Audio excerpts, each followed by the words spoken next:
This computer. Okay, welcome everybody to I'm getting some feedback. I don't know if someone has can someone mute microphone? Very good, thanks. I'll go ahead and stop the recording and start again. I guess I can just edit that part out. All right, thanks everybody. Welcome to our Bible study today. Today we're going to be looking at Genesis 15 through 18 and sort of a continuation of our study of the story of Sodom. So let's start again by just sort of taking a step back and asking this question: what is the sin of Sodom? And we really have seen kind of two main explanations for this. And a lot of us, we were sort of taught that the sin of Sodom was homosexuality. And so in order for us to accept that and believe that, in order to prove that, then you sort of have to look, I think, at four particular assumptions. And the first one is that we need to look at these Genesis stories as being the basis for our sexual ethics. So I don't think you can just say that whatever sexual ethic, God was concerned about in Sodom, he didn't really care about the sexual ethic that was at work in the rest of Genesis. No, if we're going to use this as the basis for a sexual ethic, we have to really look and see what is the sexual ethic that we get out of these chapters.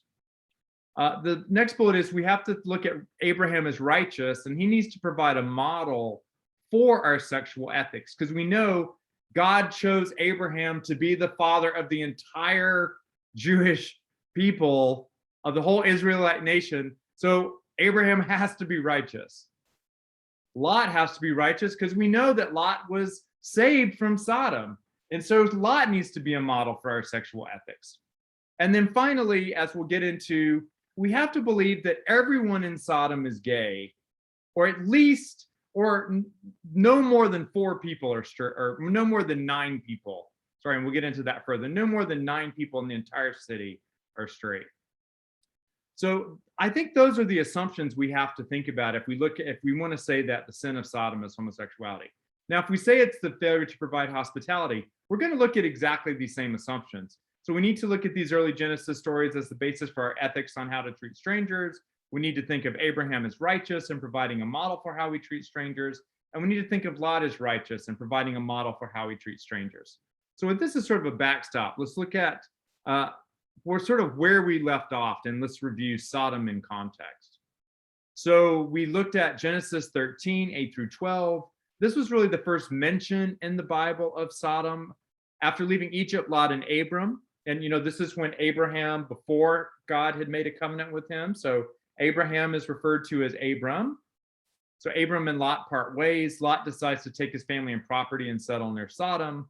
We looked at Genesis 14, 1 through 12, that bizarre story of the battle of the 5 kings against the 4 kings, where the kings of Sodom and Gomorrah are losing, and they flee through the bitumen tar pits, and a lot of their men get trapped in the tar pits, and the king of Sodom loses his property and a lot of the people, and then Lot's taken captive along with his possessions.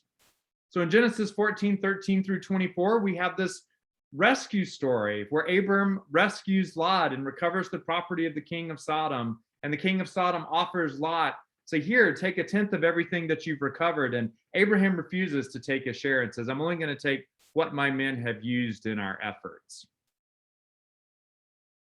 And the verses that we're going to focus today on Genesis 18, the verses that are between Genesis, sort of where we left in Genesis 14 and Genesis 18, 15 through 17. We see Genesis 15 where God comes to Abram in a vision, foretells that Abraham's descendants will be slaves in Egypt for 400 years. Doesn't say that exactly, but gives them, you'll be captives in a foreign land for 400 years, and then promises Abram land that belongs to other people. And I don't know if y'all were there for church on Sunday, but I read the scripture passage in Exodus that mentions all the people who are inhabiting that land. And Genesis 15 sort of has that same thing that says, there's all these people in that land, I'm going to give it to you.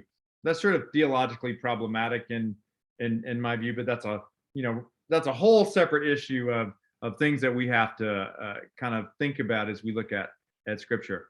Genesis 16, Abram and Sarah, and you see a spelling of Sarah with an I, cannot have a child. Sarah offers her Egyptian slave girl Hagar to Abram as a handmaid. And, this was very practiced custom where people had slaves. If the woman couldn't have a child, then her husband would, because having an heir was essential, so the husband would have sex with the handmaid or, one of the slave girls, and then that would be the heir.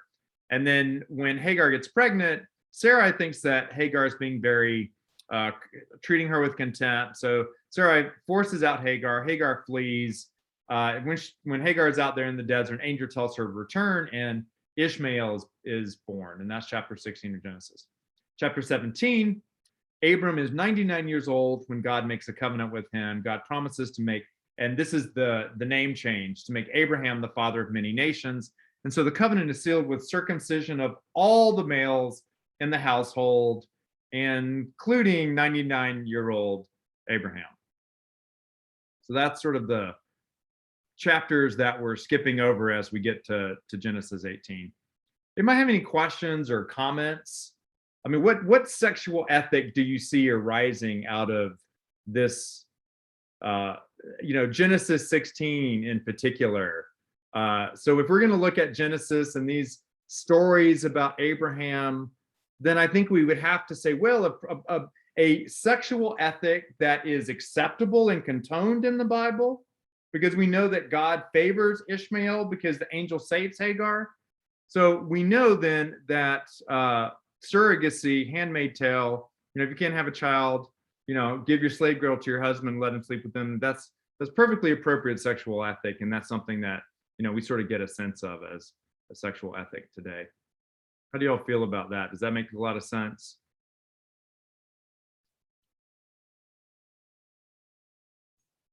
Maybe for the times, but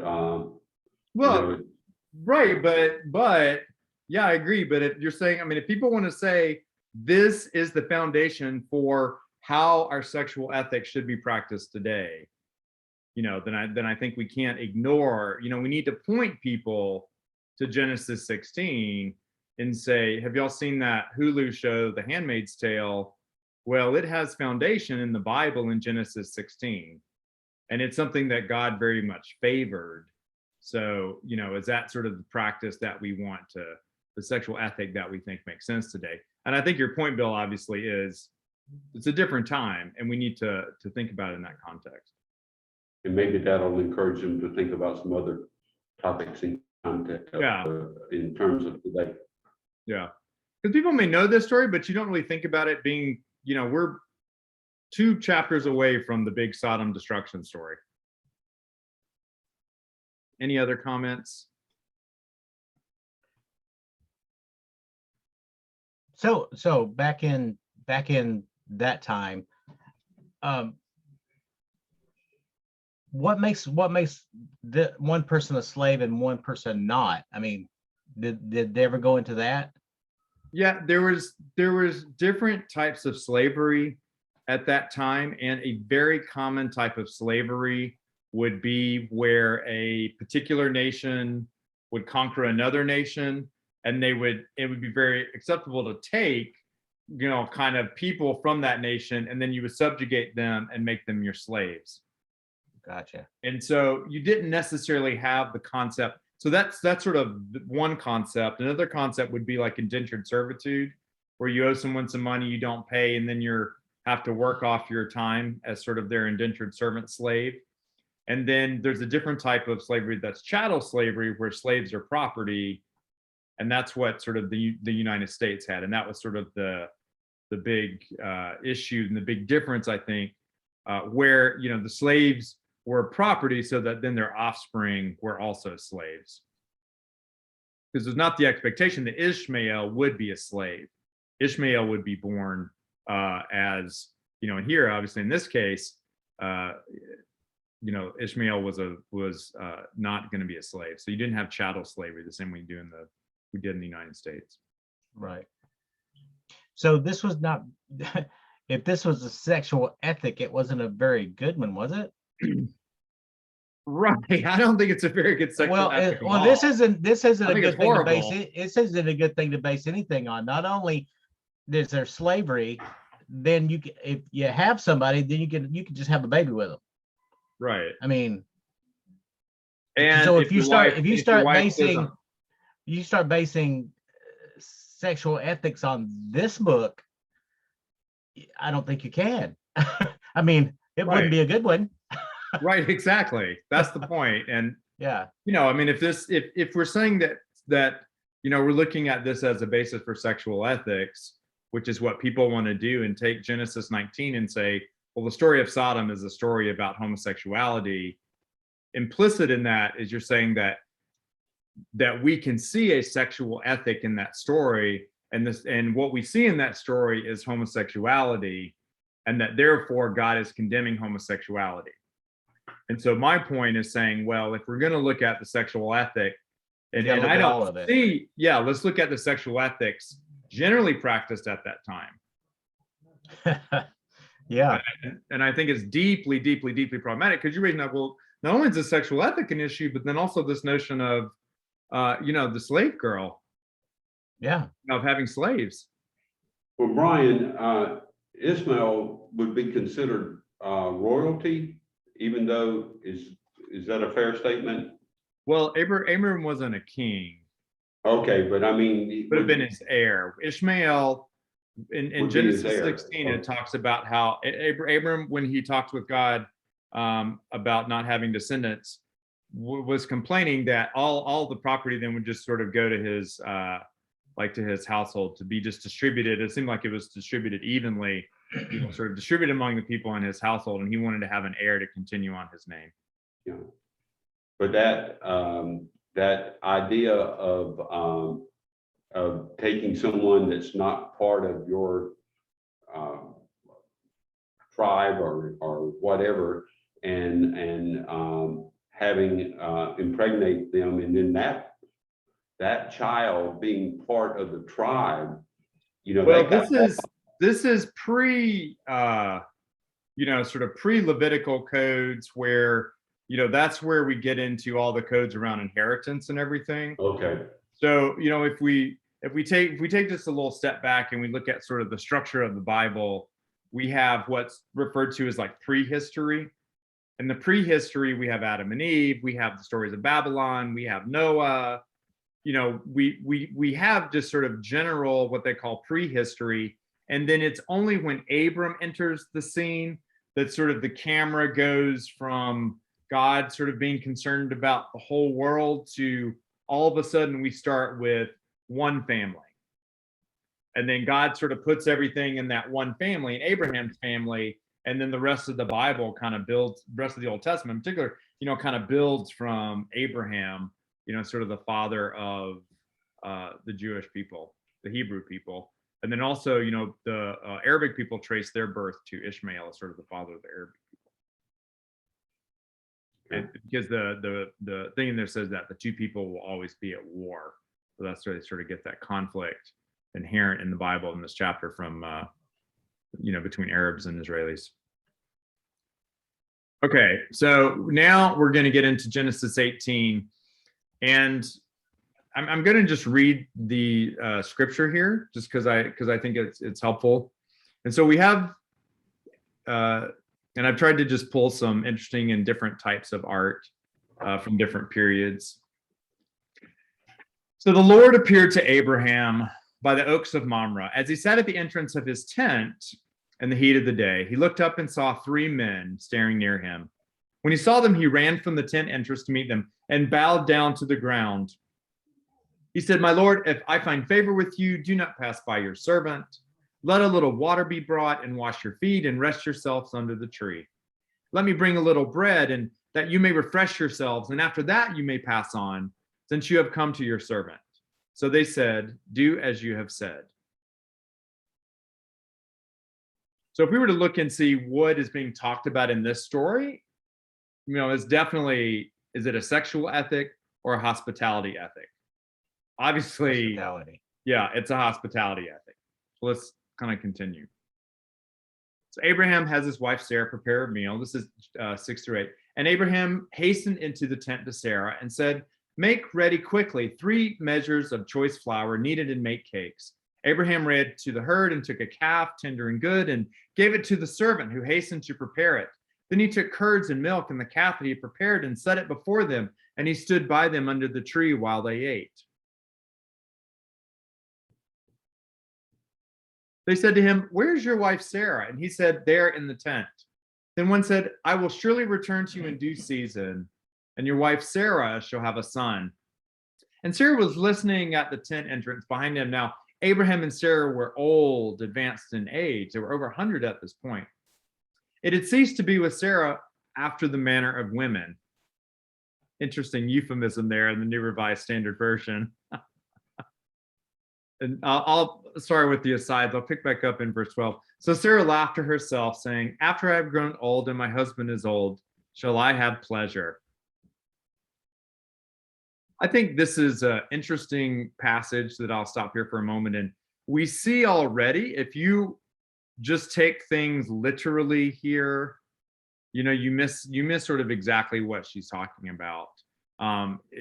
It had ceased to be with Sarah after the manner of women. I think only because of context do we know what that's talking about. If I were to just say, having a casual conversation with one of you, said, "Well, Bill ceased to be, it had ceased to be with Bill after the manner of men, or it had ceased to be with Jane after the manner of women," I don't know, you wouldn't really have much context, have any idea. And she says, "Shall I have pleasure?" So that's an interesting word here. So I think here we're kind of, again, maybe this is not as much hospitality. We're looking a little bit at, kind of here, I think, we can maybe start to look at a sexual ethic. And if we look at the sexual ethic in here, maybe it's more of a positive one. I don't know. Any thoughts on this? What's Right. the positive ethic that you see? Well, I think just, older people can still enjoy sex. Okay, there you go. But I guess, shall I have pleasure? After I have grown old and my husband is old, shall I have pleasure? Well, or maybe the sexual ethic that we see there, and that could be an interesting study sometime. Like if we're reading this and we wanted to just sort of put aside questions, well, maybe this is a basis for why people say, well, once you can no longer have children, even straight couples shouldn't have sex. This is maybe I was not looking at this, Bill. Maybe you're right. Maybe this is a sexual ethic that says, well, you can't have pleasure unless you can have children. So this is a sexual ethic of no sex other than for procreation. But I don't know. I would need to do a little more study of the passage. So maybe this is we don't know what this says about a sexual ethic. So we're going to move on to the next slide if you all are good. So then, sorry about that. The Lord said to Abraham, "Why did Sarah laugh and say, 'Shall I indeed bear a child now that I am old? Is anything too wonderful for the Lord? At the set time, I'll return to you in due season, and Sarah shall have a son.' But Sarah denied, saying, 'I did not laugh,' for she was afraid. He said, 'Oh, yes, you did laugh.'" So this is really interesting to me as you look.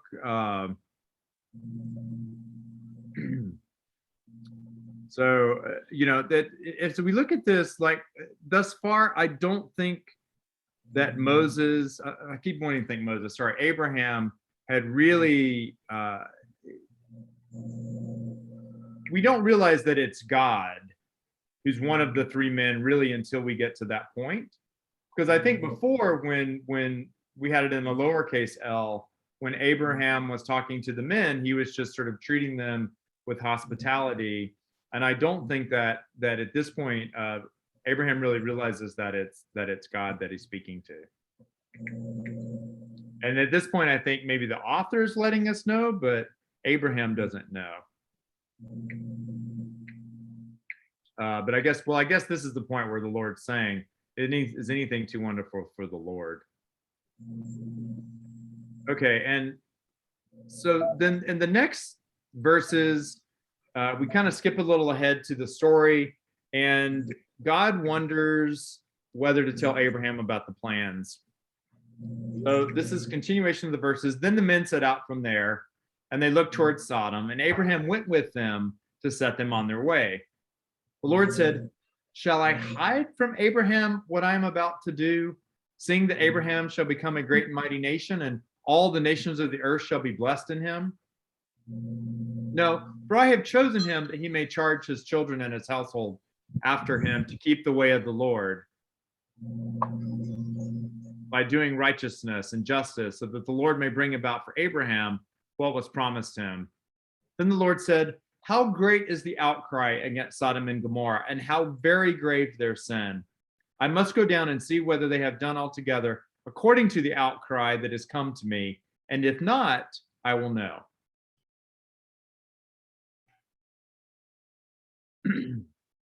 So this is an interesting passage, I think, where, God seems to be having a conversation with the other two folks. Some people say one of them is Jesus. It doesn't say that here, but there's sort of the two angels, and then sort of God is then the third person, because we know that the two angels continue on, but God doesn't continue on. And God is just trying to wrestling to figure out whether or not he should tell Abraham about the plan. And then sort of says that, because the Lord here is saying to Abraham, how great is the outcry and how grave their sin. I must go down and see whether they have done altogether according to the outcry that has come to me, and if not, I will know. So here we sort of have a vague reference to the sin of Sodom. We don't know what it's about. Anybody have any comments on this particular passage?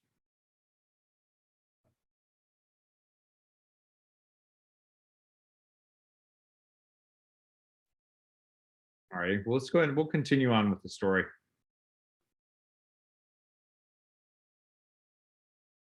In 22, so the men turned from there and went towards Sodom, while Abraham remained standing before the Lord.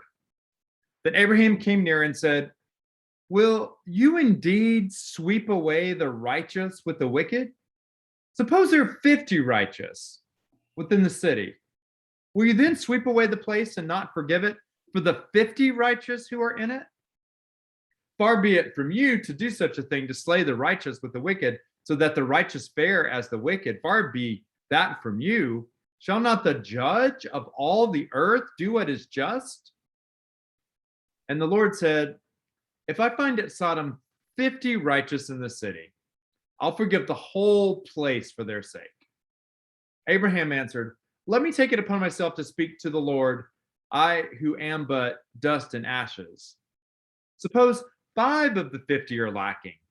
Will you destroy the whole city for lack of 5? And he, the Lord, said, "I will not destroy it if you find 45 there." Again, Abraham spoke to God, "Suppose 40 are found there." The Lord answered, "For the sake of 40, I will not do it." Then Abraham said, "Oh, do not let the Lord be angry if I speak. Suppose 30 are found there." The Lord answered, "I will not do it if I find 30 there." Abraham said, "Let me take it upon myself to speak to the Lord. Suppose 20 are found there." The Lord answered, "For the sake of 20, I will not destroy it." Then Abraham said, "Oh, do not let the Lord be angry if I speak just once more. Suppose 10 are there." The Lord answered, "For the sake of 10, I will not destroy it." And the Lord went his way when he had finished speaking to Abraham, and Abraham returned to his place.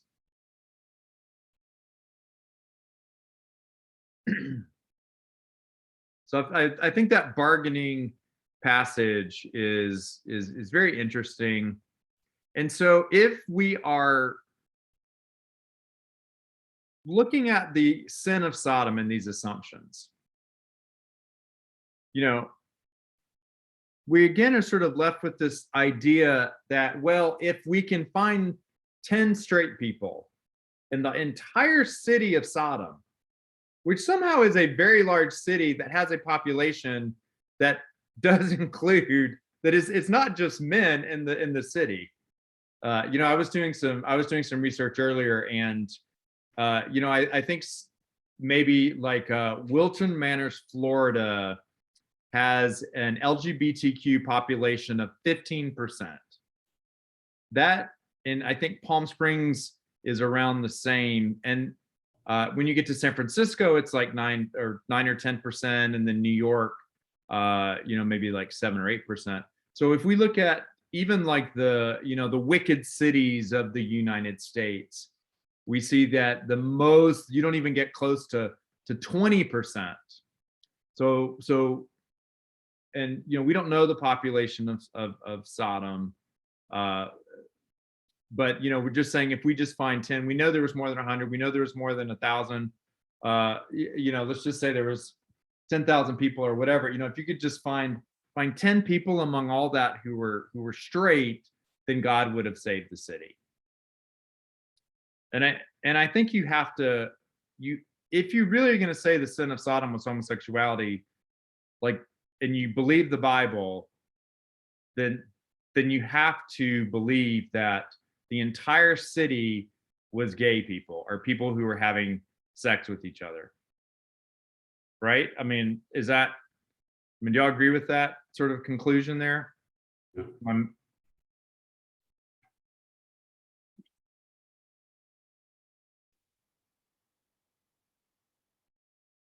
That seems to be the inference.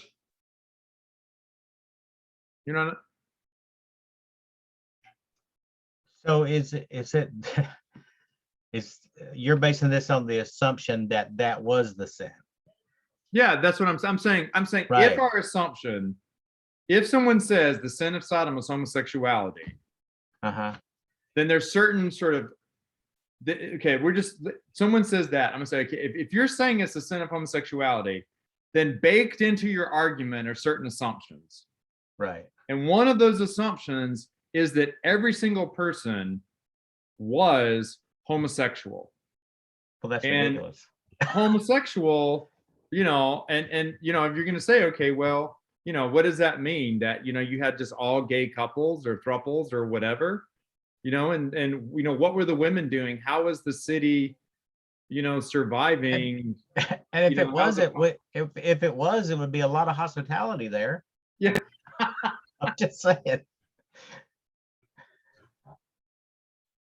Well, and you can get very crude and think, well, you've got that many people, who are these two angels relative to, in that mix, right? I think that's always one of the fundamental flaws, I think, in the argument, that all these men were just hanging outside, wanting to have like gay sex with them, because and it's why gay dating shows like The Gay Bachelor doesn't really work well. Because if you've got one gay bachelor in a house full of 10 gay guys, the bachelor's sort of not needed. Right. So if it is a story about sex, it really doesn't work on multiple levels, is sort of the point that I'm making. And so it definitely has come to be seen as that, and that has been sort of a in modern days, people think of it as that.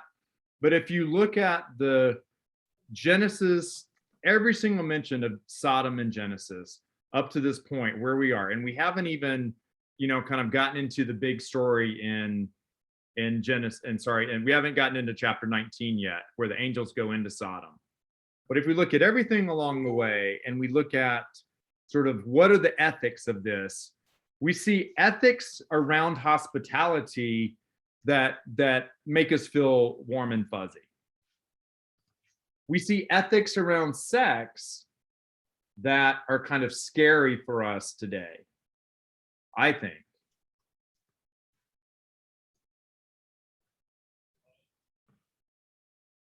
And so, these are just sort of going back on these assumptions on, if the sin of Sodom is homosexuality, then that's pre-baked in the assumptions that these early Genesis stories should be used as the basis for sexual ethics. And that means Abraham is righteous and provides a model while he sleeps with Hagar. I don't think that's a very good model for our sexual ethics today. If we look at the sin of failure to provide hospitality, then we need to look at them as the basis for our ethics on how to treat strangers. Well, I think Abraham is righteous, and he provides a model for how we should treat strangers. He provides food and shelter to the men, and he travels them for a little on their journey. He helps them, gives them directions, keeps them safe. So that's where I think as we're talking with someone about this story, and we sort of push past just sort of that initial discussion and really get into it.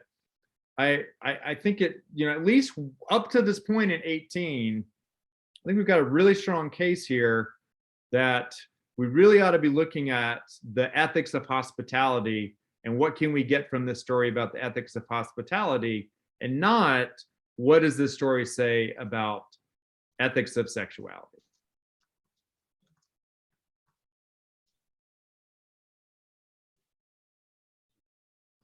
So I understand better your comment earlier that there's 9 or less straight people in Sodom. Yeah. Because if there was 10, everything would have been okay, I guess. Yeah, right. Yeah, so that's the thing. Like, so in that entire city, if you had just had 10 straight people, we wouldn't even be reading about it. It wouldn't have been destroyed. We would have not even read anything about it. But in reality, there was not 10 nice people there. Right. Yeah. Well, and I also think, in that one verse, that's sort of the reference, that we get. And let me go back to, let me put up again the verse.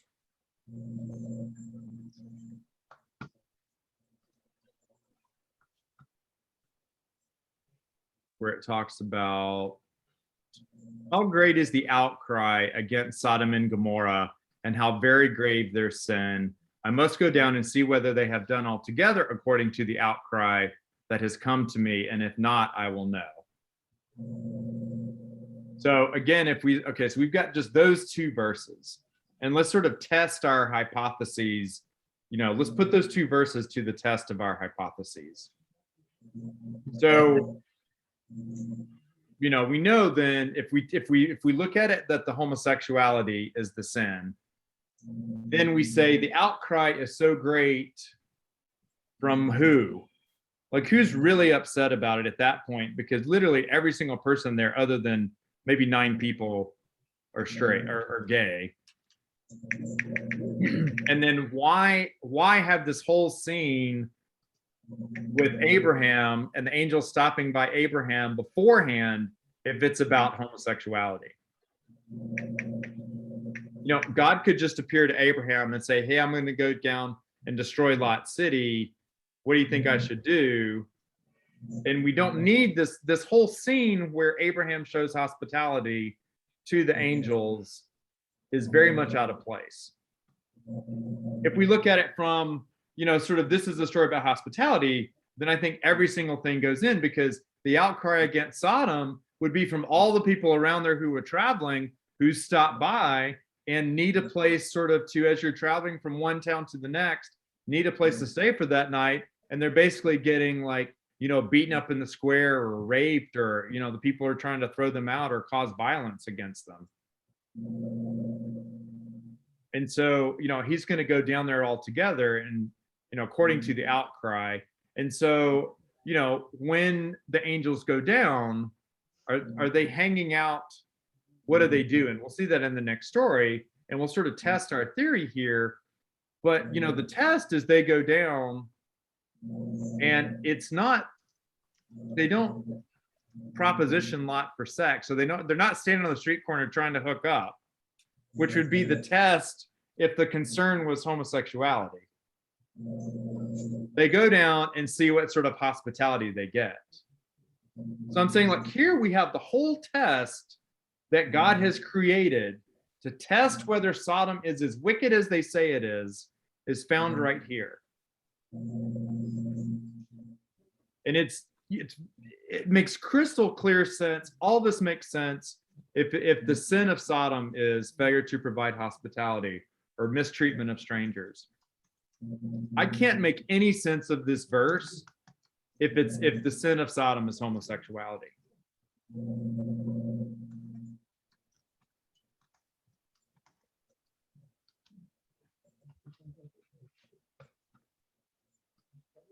I mean, this for me is why I get so upset about the Sodom thing, because it doesn't even seem like it's a remotely close scenario, if you actually read the Bible.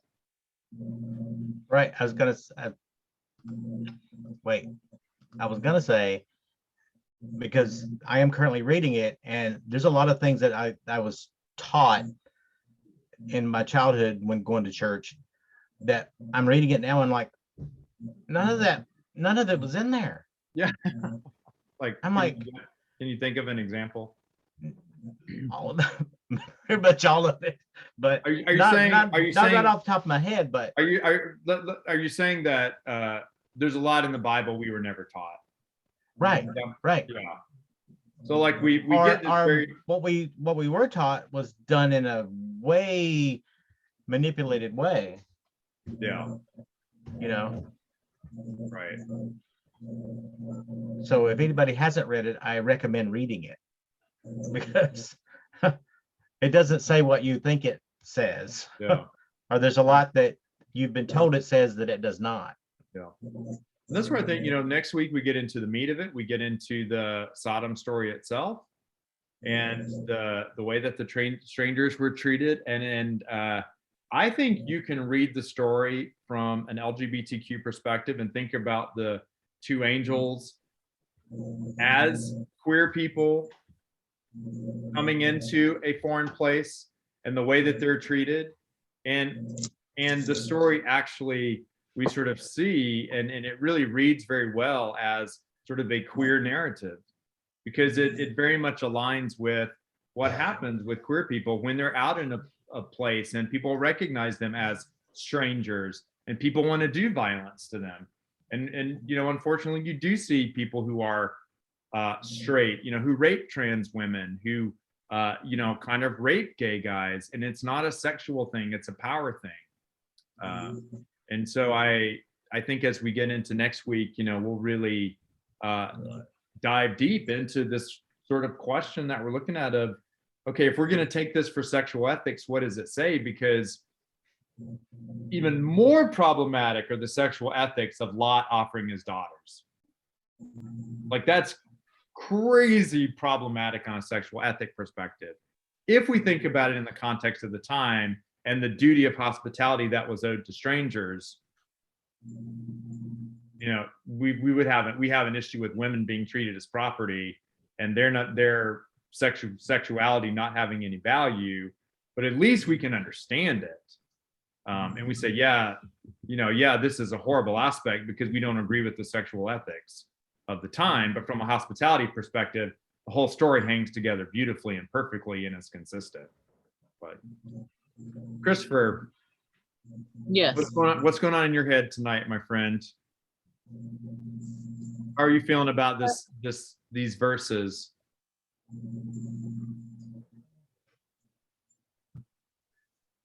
I see you have your Bible out, maybe.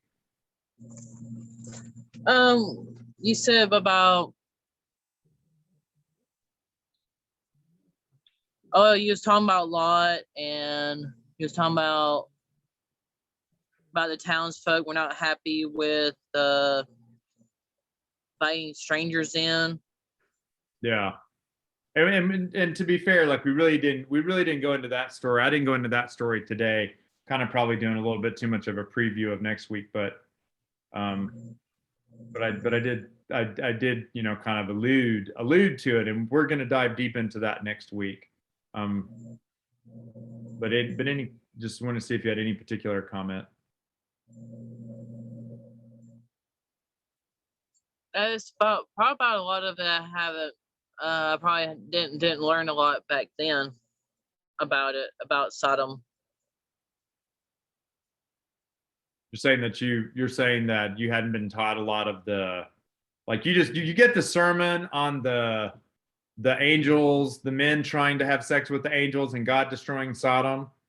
Like that's the whole sermon, and you don't get any of this sort of backstory, I guess, is what you're saying. Probably, yeah. Yeah.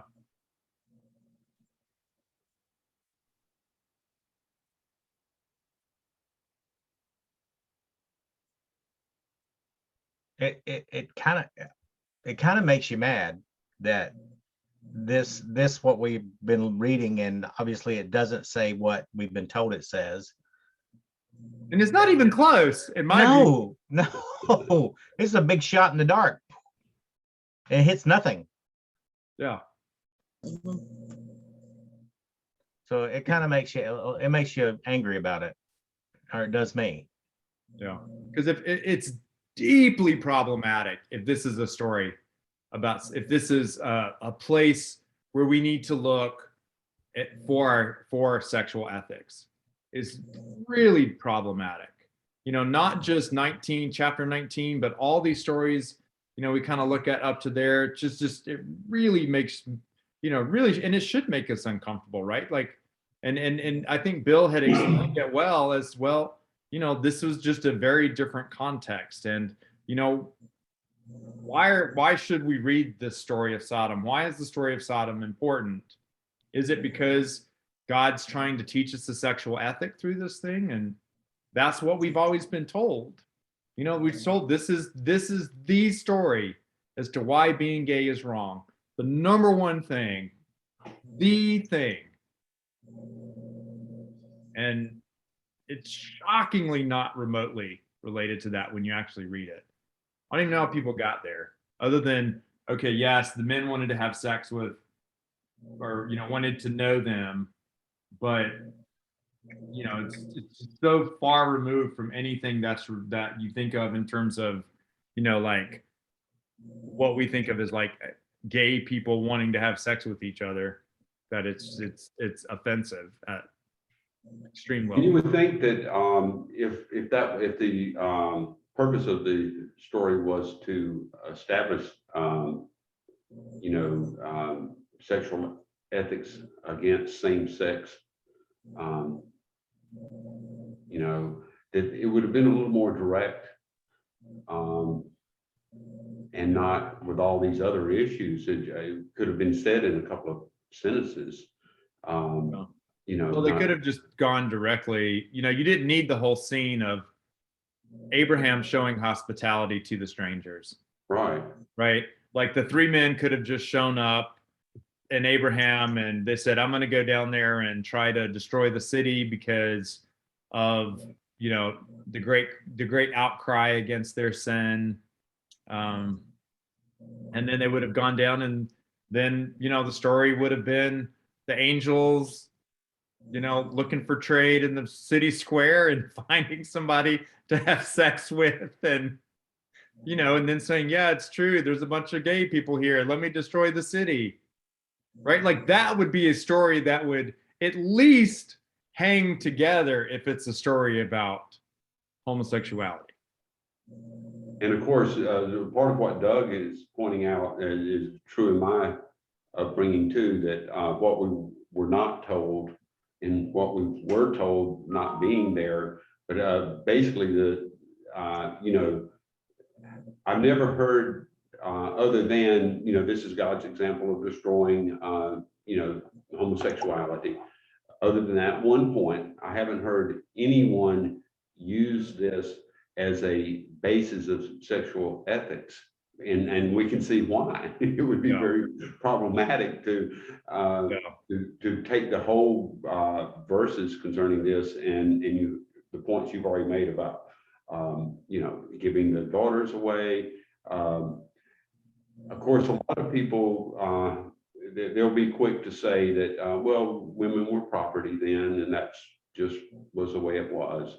And but there's more to it than that they have to explain if they're going to use this as sexual ethics. Yeah. That's becoming more and more apparent. Yeah.